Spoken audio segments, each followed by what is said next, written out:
Olá, gente, tudo bem? Vamos começar agora a nossa revisão para a nossa prova 2. Nessa prova 2, nós vamos estudar a partir da unidade 3, então será a unidade 3, 4 e 5. Então, esse é o conteúdo da prova. E hoje eu vou começar fazendo a revisão a partir da unidade 3, falando da unidade 4 e também da unidade 5. Ao longo aí dessa aula de revisão, eu vou dar algumas dicas também a vocês referente à prova, tá certo? Então, vamos começar falando sobre o comportamento do consumidor de serviços.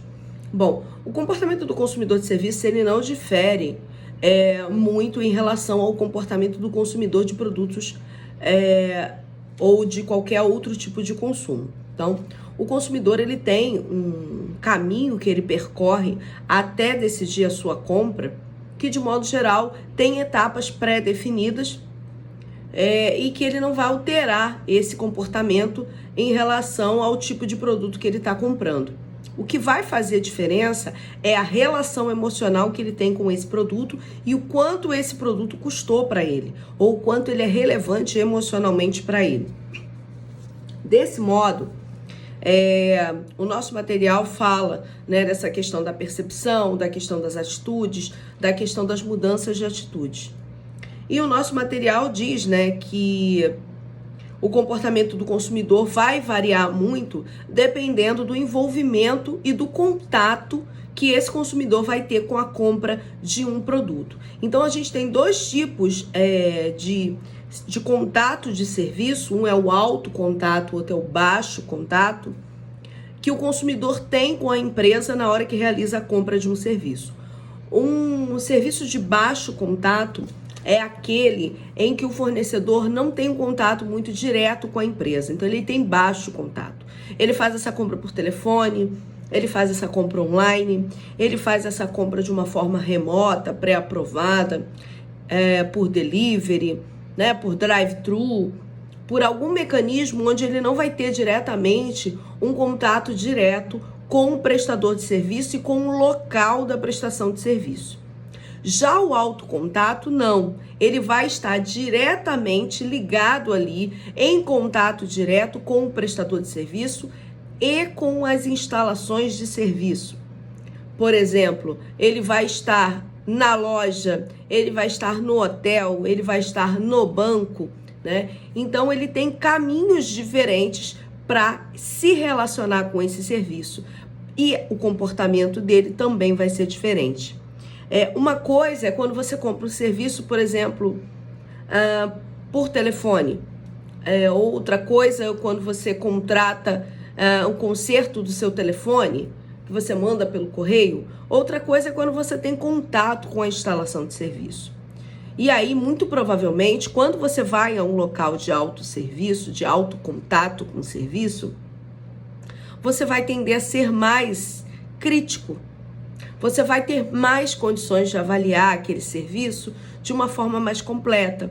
Por exemplo, você vai num restaurante, você vai ver a higiene daquele restaurante, você vai ver a infraestrutura, os utensílios, as mesas, os cardápios, você vai ver tudo, a cozinha, o estacionamento, o lustre, o banheiro, você vai ter acesso.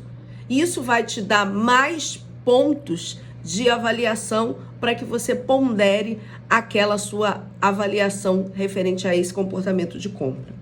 Então, no nosso material, tem aí, vocês vão ver que tem uma figura que mostra quais são os serviços de alto contato e quais são os de baixo contato. Por exemplo, serviços bancários via internet é baixo contato, mas se você vai na agência, já passa a ser um alto contato, né? Quando você tem uma clínica de repouso, um próprio hotel, né? Um corte de cabelo, que você precisa até o salão cortar o seu cabelo, né? Isso tudo a gente está falando de alto contato, né? Uma viagem aérea, você precisa estar lá dentro do avião, então é alto contato. Um hotel, uma rede de fast food, né? Você começa a perceber que esse contato ele é maior. E à medida que você, por exemplo, assina uma TV a cabo, uma Netflix, uma Sky, né? Você tem um conserto pelo correio, um serviço qualquer pela internet ou um serviço por telefone, esse contato baixa. Então, isso é um tipo de serviço de baixo contato. Então, agora a minha proposta para você é a seguinte: pensa aí na sua cabeça um exemplo de serviço de alto contato e um exemplo de serviço de baixo contato. Você pode usar o material e pegar, colar qualquer um desses exemplos aqui, tá? Desses que eu falei, tá tudo certo. Mas não esquece de levar isso dentro da cabeça lá para a hora da prova, porque eu vou perguntar isso. Bom, continuando, né, a partir do comportamento do consumidor, a gente tem o processo de compra do consumidor. Entender como o consumidor compra é muito importante para que a gente consiga criar estratégias para alcançá-lo nessas etapas de compra. Bom, o material que a gente tem resume em 3 partes, tá? Existem autores que fazem esse processo de compra em 5 etapas.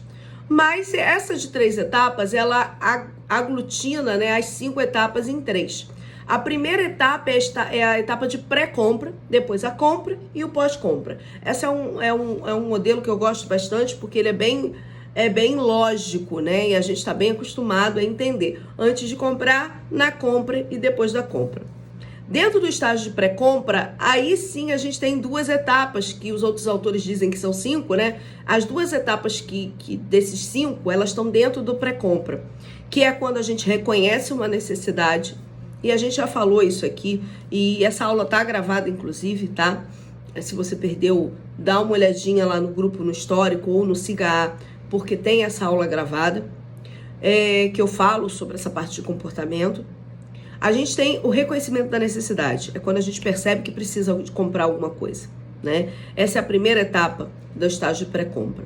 Às vezes a gente reconhece uma necessidade, mas não compra. Por exemplo, eu olho e falo assim, nossa, minha casa está precisando de uma pintura. Eu reconheci essa necessidade. Aí eu penso, quanto será que custa isso? Eu falo, não, muito caro, agora não dá. Eu abortei esse reconhecimento de necessidade. Eu vi até que tinha, mas por outras questões eu não segui adiante naquela compra. Mas ao contrário, se eu falo, minha casa precisa pintar, e eu falo, precisa mesmo, bora ver o que precisa. Eu vou para uma etapa seguinte que se chama busca de informações. Eu vou procurar um profissional, eu vou procurar o material que eu preciso, eu vou procurar equipamentos que eu preciso para fazer essa pintura, eu vou me informar a respeito da melhor forma, do melhor profissional, dos melhores produtos para executar esse serviço de pintura da minha casa. Eu estou buscando informações.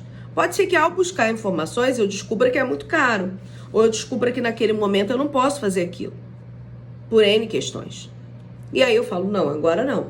Eu não preciso partir para a etapa da compra toda vez que eu tenho um estágio de pré-compra. Muitas vezes você está, tá? Ai, queria viajar para o Caribe. Ai, queria viajar, sei lá, para qualquer outro lugar. E ali no meio do caminho você fala, opa, agora não vou comprar. Então, muitas vezes a gente faz pesquisas, a gente busca, a gente se informa, a gente coloca no carrinho, né, no carrinho virtual e não compra. Então, esse é um estágio de pré-compra. A compra vai acontecer no estágio de encontro de serviço, que é como a gente chama. E no estágio de encontro de serviço é onde, de fato, você vai procurar o fornecedor daquele serviço e vai fechar a compra daquele serviço. Então, você vai requisitar esse serviço e esse fornecedor vai te entregar esse serviço. Se você for ao restaurante, você vai fazer o pedido, você vai receber lá na sua mesa o prato que você pediu, a pizza que você comprou, a viagem que você vai fazer, o check-in no hotel, né? Cada serviço tem algum tipo de entrega específica. Depois, se você comprou o serviço, você vai para a etapa do estágio de pós-compra, que é depois disso tudo. Você comprou o serviço, você comeu a pizza, você almoçou no restaurante, você foi no cinema, assistiu um filme, você foi num evento, você fez uma viagem, você cortou o cabelo, e aí você vai avaliar.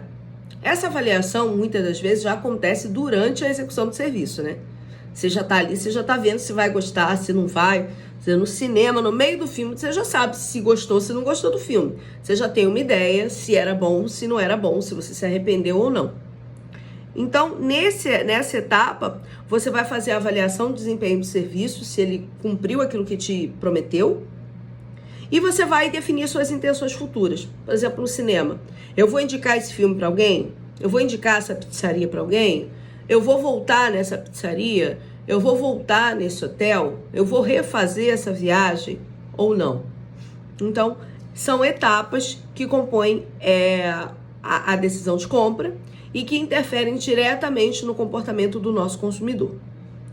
Dentro do comportamento do consumidor existem riscos. O nosso material destaca aí 7 riscos. 7 riscos que interferem na decisão de compra. O primeiro risco é o risco funcional, que é aquele risco de quando você compra uma coisa, você pensa, será que vai dar certo? Por exemplo, será que esse filme é bom? Será que eu me matriculando nessa academia, será que eu vou chegar ao meu objetivo? Isso é um risco funcional, se vai dar certo. O segundo risco é o risco financeiro. Será que eu não vou jogar dinheiro fora? Muitos serviços têm sempre essa variável do risco financeiro envolvido, né? Porque sempre que a gente contrata alguma coisa, a gente pensa, será que vai valer a pena? Porque se não funcionar, o risco funcional anterior, a gente vai ter jogado dinheiro fora. Então percebam que esses riscos, eles andam juntos. Quando ele não funciona, você jogou dinheiro fora. Depois, o risco temporal, que é a perda de tempo. Olha como eles funcionam juntos mesmo. Não funcionou, funcional foi embora, você perdeu dinheiro e ainda perdeu tempo, né? Você ficou um tempo lá naquele curso de inglês, perdeu dinheiro, não aprendeu nada com aquele método, perdeu tempo. Então, o risco temporal é a perda de tempo. O risco físico, ele tem a ver com danos pessoais, a posses, alguma coisa assim. É você levar um carro, por exemplo, para lavar e o lavador arranhar seu carro.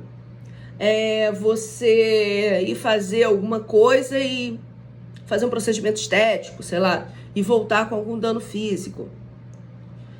O risco psicológico. O risco psicológico, ele tem a ver com o medo e a emoção pessoal que cada um tem. Então, o risco psicológico tem muito a ver com você contratar um serviço que, de repente, você tem medo, que você não quer. Por exemplo, um turismo de aventura, uma viagem de avião, se você tem medo. Então, muitas vezes, esses riscos psicológicos fazem com que você não compre. Se, por exemplo, você tem medo de multidão, você talvez não vá comprar um evento de um grande festival. Então, esses riscos, muitas vezes, eles impedem a compra. Nesses casos, as empresas precisam mostrar confiabilidade, mostrar que são seguras, mostrar que aquele serviço tem garantias, são confiáveis, são seguros, como eu falei, que os funcionários são treinados, etc., para que você consiga perpassar esse medo que esse cliente tem, porque senão você não vai conseguir vender para ele esse serviço. Depois, os riscos sociais. Os riscos sociais têm a ver, né, com o que o outro pensa. Quantas vezes você quer comprar um serviço e fala assim, mas será que o que as pessoas vão pensar? Se eu comprar uma viagem para Disney, será que as pessoas não vão falar, essa mulher já passou da idade de ir para Disney? Ou se eu for a um determinado lugar, se eu contratar um determinado serviço, o que as pessoas vão pensar a meu respeito? E muitas vezes as pessoas são movidas pelo aquilo que os outros pensam. Então, os riscos sociais, eles interferem bastante, de forma muito grande, na decisão de compra. Porque as pessoas sempre se preocupam com o que o outro pensa. E o outro pode ser a família, pode ser o marido, pode ser o filho, pode ser, enfim, um amigo, a sociedade, o vizinho, enfim, são muitas pessoas. E, por fim, a gente tem os riscos sensoriais. Vocês devem ter estudado, sobre os estímulos sensoriais e sobre os sentidos sensoriais quando vocês estavam na escola, nas aulas de ciências. Então, a gente tem a visão, a gente tem o paladar, a gente tem a audição, o olfato e o tato. E o marketing, ele se apropria desses 5 sentidos humanos, que a gente estudou lá em ciências, em biologia, para criar marketing sensorial. E aí ele vai se apropriando de cada um desses sentidos humanos para trazer a atenção do consumidor para o serviço ou o produto. Então ele vai ter o marketing visual, ele vai ter o marketing gustativo, né, que é do paladar, ele vai ter o marketing auditivo, ele vai ter o marketing olfativo e o marketing tátil. A gente precisa preparar os nossos estabelecimentos, em especial os prestadores de serviço de autocontato, porque lembra que o autocontato tem contato direto com o cliente. A gente precisa preparar esses pontos de venda para receber esses clientes e atrair esses clientes do ponto de vista sensorial. Então, a gente precisa trabalhar o cheiro, o visual do nosso estabelecimento, o auditivo, o gustativo, né, o tátil. Então a gente precisa trabalhar cada uma dessas ferramentas dentro dos diversos ambientes, para que a gente consiga atrair esse cliente das diversas formas. Quanto mais envolvido esse cliente estiver do ponto de vista sensorial, dos estímulos sensoriais que são inerentes ao ser humano, mais a probabilidade que a gente tem de conquistar esse cliente. Continuando, a gente tem uma parte que fala das expectativas do cliente, né? Existe essa aula também gravada, tá, gente? Procura, que você vai localizar lá no Siga, essa aula tá gravada. A gente fala, né, que o cliente, ele muitas vezes tem um desejo na cabeça dele de um serviço que ele gostaria de receber, né? Mas nem sempre isso que está na cabeça dele, que é o nível de serviço desejado, é aquilo que de fato ele comprou. Como eu falei, até dei um exemplo de buffet. Às vezes você vê uma festa, às vezes de formatura, você vê uma festa linda, a empresa te mostra um álbum de uma festa linda, mas aquela festa custou, sei lá, 200 mil. E você só tem, sei lá, 50 mil. Você não pode estabelecer seu parâmetro em cima daquela foto de 200 mil. Mas muitas vezes o cliente faz isso. Ele viu uma festa linda naquele lugar que custou 200 mil.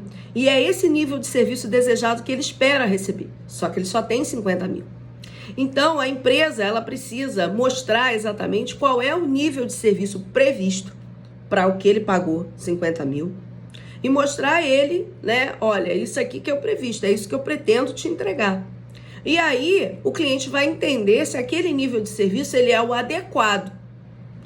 Tudo bem, eu julgo que seja adequado aqui, ali, beleza. Se não for, você vai ter uma divergência na hora da avaliação. Por quê? Porque existe uma zona de tolerância para o mercado consumidor daquilo que ele espera receber e daquilo que ele realmente recebe, que é o previsto, né? Então é muito importante que a gente entenda qual é o adequado, que seria tipo assim, o mínimo possível, para que a gente não tenha uma zona de tolerância muito grande, para que na hora que esse cliente receba o serviço, ele não se sinta insatisfeito. Então, todas essas expectativas, elas precisam ser acordadas, de preferência por escrito, em contrato, para que isso fique muito claro, tá? Depois, no 3.3, a gente tem alguns termos que tratam do momento de verdade, que é a hora da compra, né? E da avaliação. A gente tem um termo aí que fala que é encontro de serviço. Encontro de serviço, já expliquei agora há pouco, é a compra propriamente dita, né? É o período que você permanece comprando aquele produto. Então, ele pode ser o momento que você chegou dentro de uma loja, o momento que você chegou no restaurante, até a hora que você vai comer propriamente dita. Existe um outro termo que a gente usa bastante, que é o termo da hora da verdade, que é o momento onde há o contato direto entre a compra e a entrega do serviço. E existem os incidentes críticos. A palavra incidente não significa coisa ruim somente. Incidente é alguma coisa que acontece e que pode ser tanto para favorecer a empresa e a sua satisfação, quanto ao contrário, para prejudicar. Então, um incidente crítico pode ser você estar lá comendo e chegou um violinista tocando no restaurante. Ai, que legal. Isso jogou a avaliação lá para cima. Principalmente se não for cobrado, né? Ou pode ser, sei lá, passou um rato no restaurante. Isso é um incidente ruim, que vai prejudicar a avaliação desse serviço. Então, essa é a unidade 3, né, que trata da questão do comportamento do consumidor. Agora a gente vai falar um pouquinho da unidade 4, que é sobre qualidade. Bom, a unidade 4, ela trata da qualidade de serviços. Então, a gente tem a questão do conceito da qualidade, né? Eu falei em sala e vou repetir aqui, o conceito de qualidade ele é do final dos anos 80, início dos anos 90. Dois autores de relevância escreveram e começaram a escrever sobre essa área. Primeiro o Deming, em 1990, e depois o Duran, em 1992. E o que a gente tem de teoria de qualidade são desses dois autores. São autores que escreveram para qualidade, não apenas para serviços, mas também para produtos. E a gente utiliza os conceitos do Duran e do Deming ainda hoje em relação à qualidade, né? Então, o primeiro conceito que a gente tem, que é do Deming, que ele fala que a qualidade começa com a intenção. E a intenção vem sempre do dirigente. Então, é o dono do negócio que determina se o negócio dele vai ter qualidade ou não vai ter qualidade. Ou seja, não adianta os funcionários darem o seu melhor, se empenharem, se os donos, se os dirigentes, se os gerentes não estiverem focados desde o começo a criar um serviço que tenha qualidade, né? O Duran, ele fala que qualidade é adequação ao uso. E aí eu acho que esse conceito é talvez o melhor de todos. Porque qualidade não tem a ver com investir muito dinheiro em muita tecnologia. Até porque hoje a gente vive um momento muito tecnológico. Às vezes você tem o melhor maquinário na sua prestadora de serviços, o melhor equipamento na sua clínica de estética, a melhor máquina de bronzeamento artificial, os melhores produtos, as melhores matérias-primas, e ainda assim o seu serviço não tem qualidade. Por quê? Porque não necessariamente você conseguiu adequar esse maquinário, essa tecnologia, essa matéria-prima ao uso correto. Então, muitas vezes você tem um bom material, mas você não tem uma boa equipe de recursos humanos bem treinada, que sabe como adequar aquilo da forma correta, que se organiza da maneira correta, que atende o cliente da maneira correta. Então, não adianta a sua qualidade, a sua tecnologia ser tão grande se no final ela não está adequada ao uso. E eu sempre brinco que quando a gente fala de tecnologia, né, de qualidade de tecnologia, a gente está falando tecnologia é o meio que você utiliza para fazer uma tarefa X. Então, a tecnologia, ela pode ser desde um equipamento super moderno, né, até, no caso de uma, sei lá, de uma maquiadora, de um pincel, que é uma coisa simples, de uma vassoura, como eu costumo dizer. Então, a tecnologia é o meio que você vai utilizar para fazer aquela tarefa. Certamente existem vários meios para fazer uma mesma tarefa, mas você vai usar aquela que tenha mais a ver e que vai te trazer melhores resultados. Então, qualidade é adequação ao uso, é o uso da tecnologia correta para você chegar onde você pretende chegar, geralmente ao menor custo possível, né? Essa é a lógica que as empresas organizam e executam para conseguir terem melhores lucros e maiores resultados. O Duran fala que a qualidade ela é uma revolução contínua, né? É um processo que não começa e termina, ele é um processo que é contínuo. Você trabalha a qualidade hoje, você trabalha a qualidade amanhã, você trabalha daqui a 10 anos, você nunca termina de trabalhar a qualidade. A qualidade é um processo que cumpre, né, diversas tarefas, né? E ela fala que a qualidade, segundo o Duran, começa com planejamento, passa pelo controle da qualidade e termina com o melhoramento da qualidade. Então, é um processo, de fato, contínuo, onde você planeja, implementa e depois você melhora. E depois você planeja e você implementa e você melhora e você segue nesse círculo que é contínuo, né? Ele fala também, o Deming, né, que o homem ele é o elemento-chave na execução de um serviço de qualidade. Por quê? Porque ele tem sabedoria e competência. É ele que vai executar o serviço. Então, é o médico, por exemplo, numa clínica, é a competência técnica, é o que ele estudou, é o que ele aprendeu, que vai determinar se aquele serviço, aquele atendimento médico, aquela cirurgia, vai ser positiva ou negativa, vai ter resultados ou não vai ter resultados. O trabalho humano isolado, ele é inútil. Por exemplo, às vezes você tem um ótimo profissional, mas ele está numa equipe ruim. Não adianta, ele vai se perder ali ao longo do tempo. O trabalho precisa sempre ser executado em equipe e com conhecimento. Uma das coisas também que o material fala é que o serviço de qualidade tem que estar apoiado em confiabilidade. Então, as pessoas precisam confiar na tua marca, no teu serviço. Precisam estar apoiados em surpresa, né? De você trazer aquilo que a gente chama de encantamento para o cliente. Na capacidade de recuperação e na questão da integridade, né? A recuperação é quando você faz alguma coisa equivocada, sua capacidade de ir lá falar, não, erramos e vamos continuar. E depois a integridade, que é a sua capacidade de se manter com o mesmo padrão de qualidade, de preferência com qualidade alta, ao longo do tempo. Então, o padrão de integridade também ele é relevante para esses princípios da criação de uma excelência em serviços. Né? Sem isso, você não consegue conquistar os seus clientes. Fora isso, a gente fala do comprometimento também, de alguns fatores que às vezes atrapalham, né, o serviço. Primeiro, é o foco errado na produtividade. Às vezes você quer produzir muito, vender para muita gente, produzir muito além do que você está acostumado e que consegue fazer bem. E isso faz com que o teu serviço caia de qualidade, né? Então, cortar custos, substituir matéria-prima, isso também atrapalha muito. Uma outra coisa é o cliente pouco comprometido. Quando o cliente não sabe aquilo que ele efetivamente quer, ou ele não tem parâmetros, ele muitas vezes vai deixar de acompanhar, de questionar, de dar feedback, porque ele não tem outro parâmetro. Então, você é o único curso de idiomas da sua cidade. O cliente não tem uma noção se o que você faz é muito top ou não, porque ele nunca viu um outro curso de idiomas.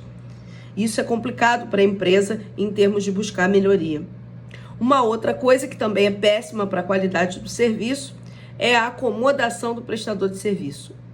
Quando o prestador de serviço se acomoda, ele, de fato, ele vai ter dificuldades ali em crescer, em melhorar, em evoluir, né? Então, são 3 fatores aí que mostram, de fato, que o consumidor, ele acaba perdendo aí no final, quando a gente tem qualquer um desses fatores. Acho que os 3 fatores são péssimos, né?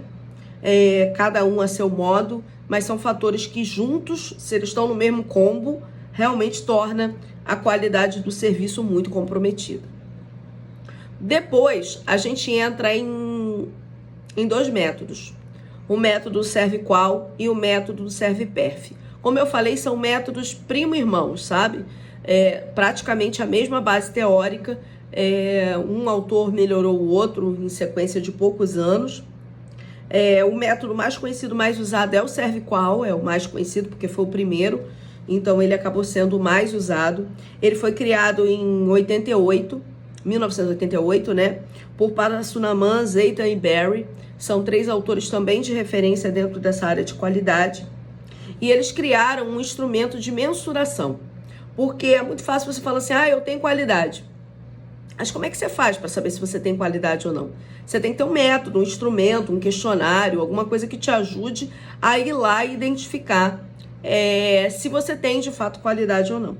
E esse método que eles criaram, que é o método que vale tanto para o serve-qual quanto para o serve-perf, é o método das lacunas, dos gaps. O que é um gap, uma lacuna? É uma falha na prestação de serviço.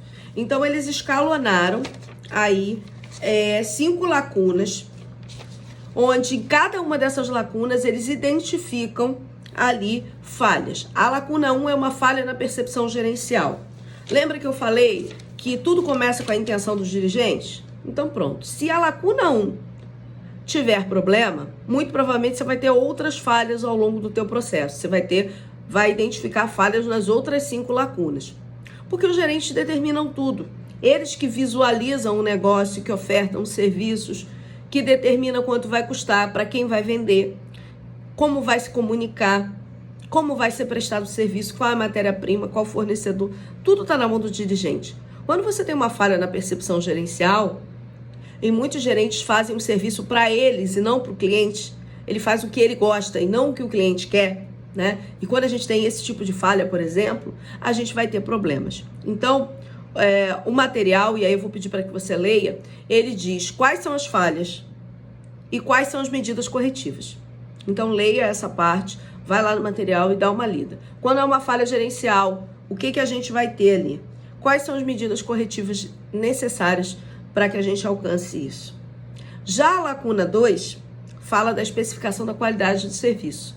Quando você não especifica como vai prestar o serviço, ou quando a coisa fica muito vaga, fala para a pessoa, senta ali e corta o cabelo dela, e não diz como, por quê, quando, que equipamento você vai usar, de que forma você vai cortar, né? Você não especifica o serviço, você só diz, faz.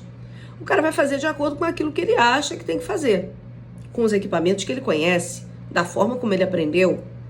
Então, quando você não tem especificado como ali na tua empresa ele vai fritar a batata, por exemplo, Faz uma batata frita. O cara pode fazer palito, pode fazer canoa, o cara pode fazer chips, o cara pode fazer de N formas. Eu não disse como eu queria que ele fritasse a batata? Então, a lacuna 2 é quando você não especifica corretamente o que você quer, como você quer, né? Então, é importante também que a gente entenda. Toda a questão do serviço, ela precisa ser especificada, escrita claramente, né? Formalizada. Então, quando a gente tem uma falha nessa lacuna, uma lacuna nessa especificação do serviço, óbvio que no final o serviço pode não ter a qualidade esperada. Leia também sobre as medidas corretivas da lacuna 2. Na lacuna 3, a gente tem a falha da prestação de serviço, que é a falha na execução propriamente dita. Você pede alguém para fritar uma batata, como eu falei na lacuna anterior, e o cara chega lá e a batata tá cheia de gordura, tá crua por dentro, tá queimada, enfim. Ele executou errado. Ele até talvez sabia o que era para fazer, mas executou errado. Muitas das vezes a gente tem falhas na prestação de serviço propriamente dita, né? Você tem lá tudo especificado, mas você erra. Então é importante que você também entenda como deve se comportar quando existir esse tipo de problema na sua organização. Então, como eu disse, vá lá no material e dá uma lidinha nessa parte das medidas corretivas. Por fim não, lacuna 4. Lacuna 4 é um gap, uma falha, um mal entendido na comunicação com o cliente, né? Muitas vezes você se comunica com o cliente de maneira equivocada, né? A gente diz também que essa lacuna 4 é uma lacuna de marketing, de falha de marketing. Quando você faz uma comunicação que não está muito clara, um post que não está muito claro, um stories que não está muito claro, uma propaganda que não está muito clara, que deixa dúvida, que está incompleta, que faz o cliente pensar que é uma coisa, mas na verdade é outra. Seja por equívoco, seja por má fé, né? Porque também muitas empresas fazem esse tipo de coisa por má fé, para esconder alguma coisa. Então, quando você tem esse tipo de comunicação falha com o seu mercado consumidor, você vai ter ações aí que precisam ser contornadas do ponto de vista do departamento de marketing da sua organização. Então, vai lá no material e dá uma lidinha nas medidas corretivas quando acontece essa falha número 4. E por fim, a falha número 5, a lacuna número 5, que é uma falha na percepção do cliente. Quando você tem várias falhas ao longo do processo, na falha 1, na 2, na 3, na 4, e tantas outras falhas que às vezes a organização tem que nem estão listadas aqui, é comum que o cliente no final se confunda. Ele não sabe exatamente o que ele comprou às vezes. Quantas vezes você contratou um serviço e não sabia muito bem o que vinha nele? Você comprou um pacote, mas não sabia muito bem o que tinha dentro daquele pacote, porque não era muito claro, tinha muita informação, te confundia. Então, quando você tem um serviço que os gerentes não indicaram, não definiram corretamente, a comunicação não foi boa, né? A empresa não descreveu muito bem, enfim, foi gerando erro atrás de erro, lacuna atrás de lacuna, óbvio que no final o cliente vai tender a não saber exatamente o que ele comprou e o que ele deve esperar. Então, de fato, o cliente vai ter uma falha nessa percepção. E a culpa, a gente fala, o cliente não presta atenção. Óbvio, muitas vezes ele não presta atenção. Mas muitas vezes a informação que é passada a ele leva ele a esse erro. Então, a falha na percepção do cliente, que é a lacuna 5, ela é uma decorrência, sim, de outros erros que a organização cometeu. Então, te peço que você volte lá e faça a leitura dessa parte toda. Depois a gente tem uma breve explicação aqui sobre a ServPerf, que, como eu disse, é um modelo muito similar à ServQual, né? E foi baseado no modelo ServQual, foi criado em 92 por Cronin Taylor como uma melhoria do modelo, né? Mas ainda vou dizer a vocês, o modelo mais usado é o ServQual, não é o ServPerf, né? Mas eles falam de uma dessas coisas que eles apontam que o modelo seria uma elaboração, né? Ele fala que o modelo deles é mais sensível para analisar as variáveis de qualidade. Então, o formulário que eles propõem é um formulário mais específico, né? E ele diz que tem mais a ver com a satisfação do que com a intenção de compra. Porque enquanto que o modelo ServiQual tem a ver com intenção de compra, o dele está mais voltado para a questão da satisfação da qualidade. Né? Então, é um modelo que não tem muita história da expectativa. Não adianta o que você queria, o importante é o que aconteceu de fato. Então, de fato, é um modelo mais realístico, digamos assim, de fato daquilo que você entrega e não das suas intenções. Não adianta aquela história, né, de boas intenções, né? Então, só você ter uma boa intenção não adianta. Importa o que você entregou de fato ali. Então, o modelo ServiPerf, ele é mais realista, de fato, naquilo que é de fato entregue, não o que você sonhava em entregar para o cliente. Se vocês tiverem interesse, existem livros desses dois autores que têm os formulários para que vocês possam aplicar nas organizações de vocês e ensina como aplicar. Então é isso.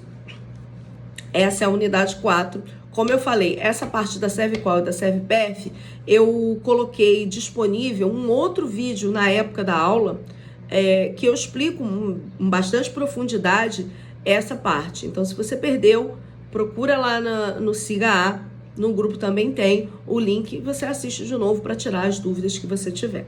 E agora, a gente vai falar da parte 5. A unidade 5, ela trata das políticas de marketing de serviços. E ela começa falando sobre o composto de serviços. E aí, antes disso, eu vou fazer um parênteses aqui, porque nem todo mundo é da administração. Os alunos da administração sabem, porque provavelmente já estudaram marketing 1, já estudaram marketing 2, então já tem esse conhecimento antes de entrar nessa disciplina. Em marketing, a gente tem aquilo que a gente chama de composto de marketing, marketing mix, ou os 4 P's de marketing. É o resumo do que é o marketing. Se você não sabe nada sobre marketing, decore os 4 P's, né? Que é como a gente chama o composto de produto, que é produto, preço, ponto de distribuição ou praça, dependendo do autor, e a promoção. Então, esses 4 P's é como se fossem as estratégias de marketing resumidas em 4 tópicos, em 4 pilares. E todas as estratégias de marketing, elas surgem desses 4 elementos que eu falei. Todos começam com P, né? Não é assim, não é por acaso, não. Foi criado dessa forma em inglês e nas traduções em outros países eles fazem com que esse composto ele sempre tenha, né, um nome começando com P ou próximo disso. Então, os 4 P's são esses 4 itens que são fundamentais, que são a base de uma decisão estratégica de marketing. Primeiro, o produto, como eu já falei. Sem um produto, no caso aqui, um serviço, né? Porque o produto ele pode ser um bem tangível, algo físico, ou um bem intangível, como é um serviço. Então, sem esse produto e serviço, a gente não tem nem por que fazer estratégia de marketing. Ele é o primeiro P, é ele que orienta todas as estratégias. Você precisa ter um bom produto, bem pensado para aquele público-alvo, numa boa embalagem, com uma boa rotulagem, com uma marca que esteja dentro daquilo que você espera, com estratégias de marca, de slogan, de comunicação e de ideia para aquele seu público-alvo, de conceito, que estejam dentro daquilo que você espera vender, né?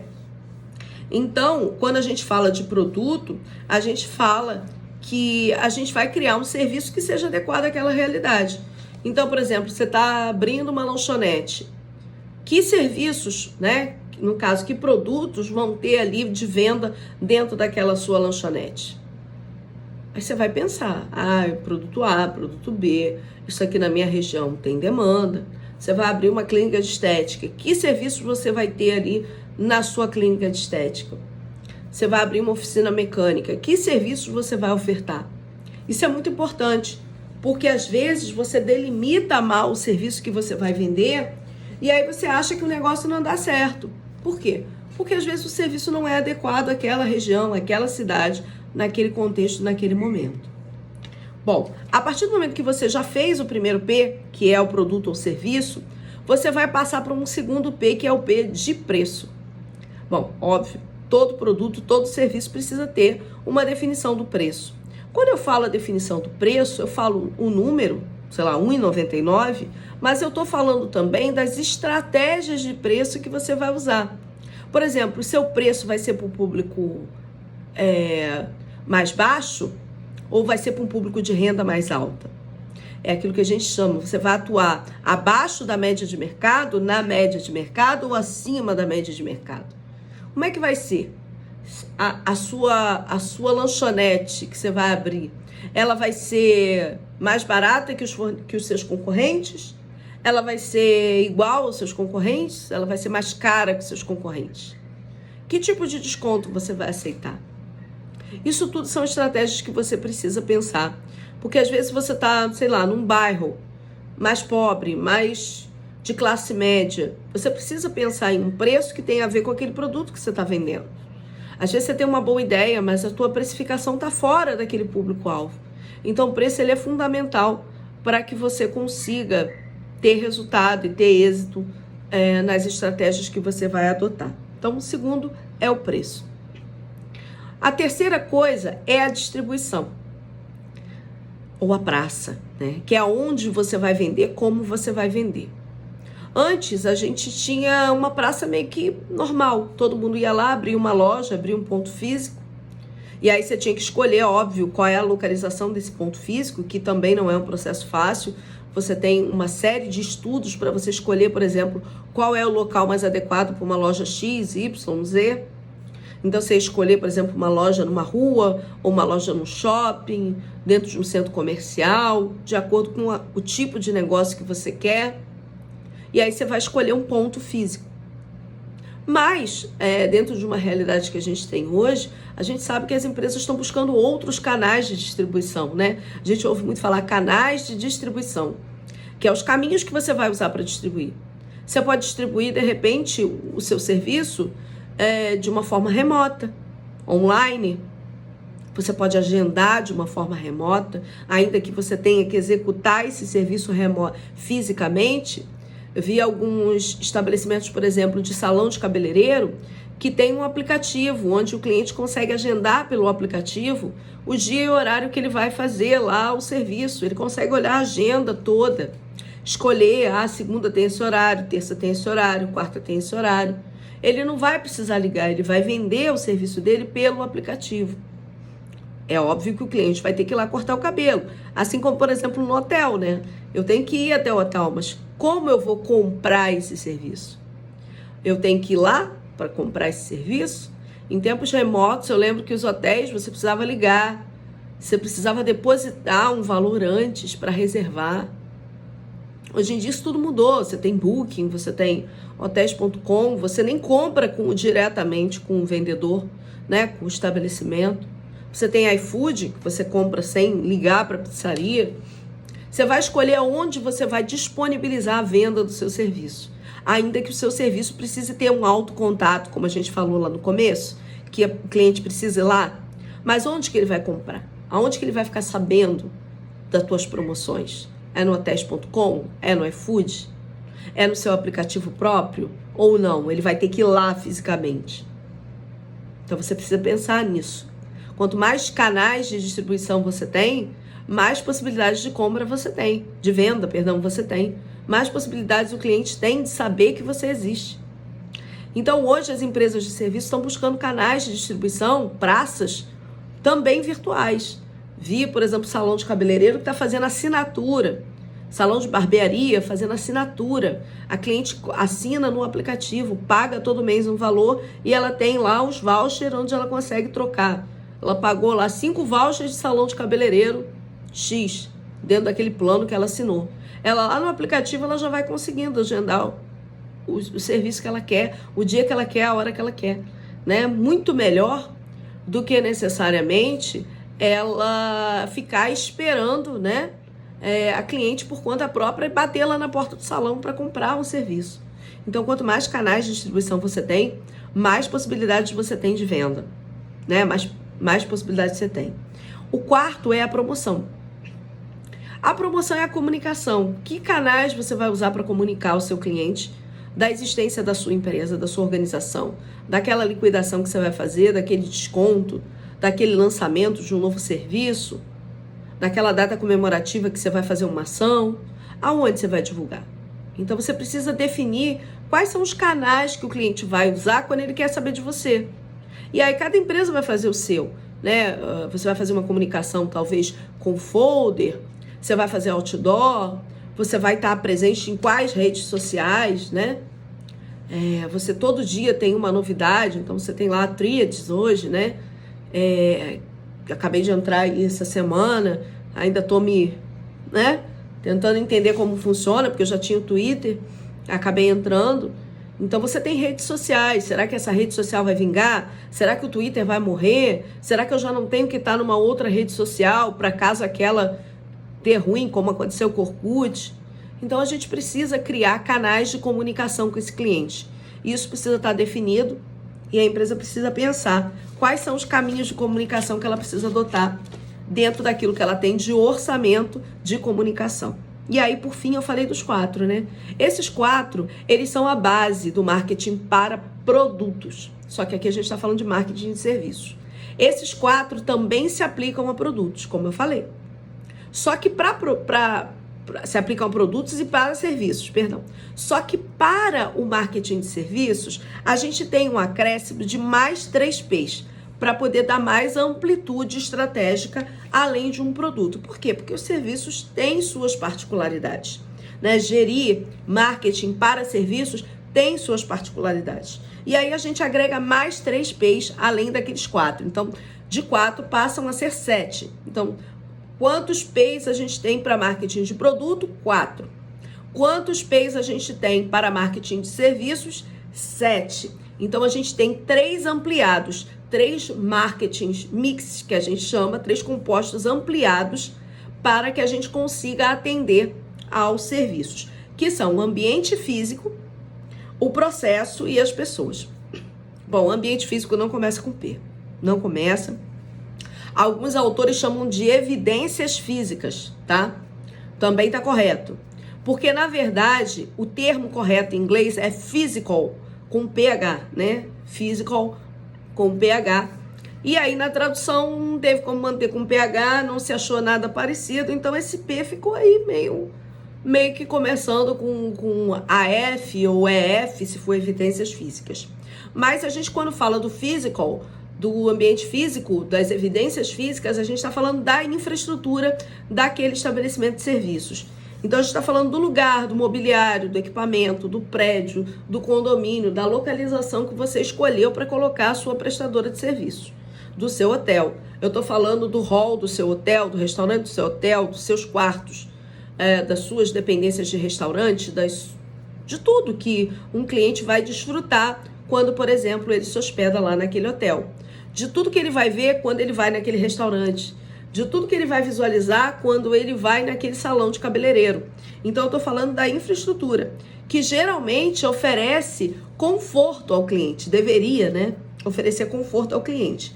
Geralmente, o ambiente físico é o que dá tangibilidade ao serviço. Você vai dizer se o serviço é bom ou ruim se você chegar num lugar e tiver uma cadeira confortável para você sentar enquanto você corta o seu cabelo.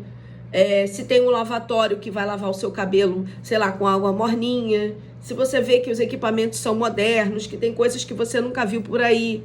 Então, isso tudo vai tangibilizar e vai dar credibilidade, vai conferir qualidade ao serviço. Então, ele tangibiliza o serviço que é intangível. Então, é o ambiente físico que precisa estar adequado àquilo que você vai ofertar ao seu cliente.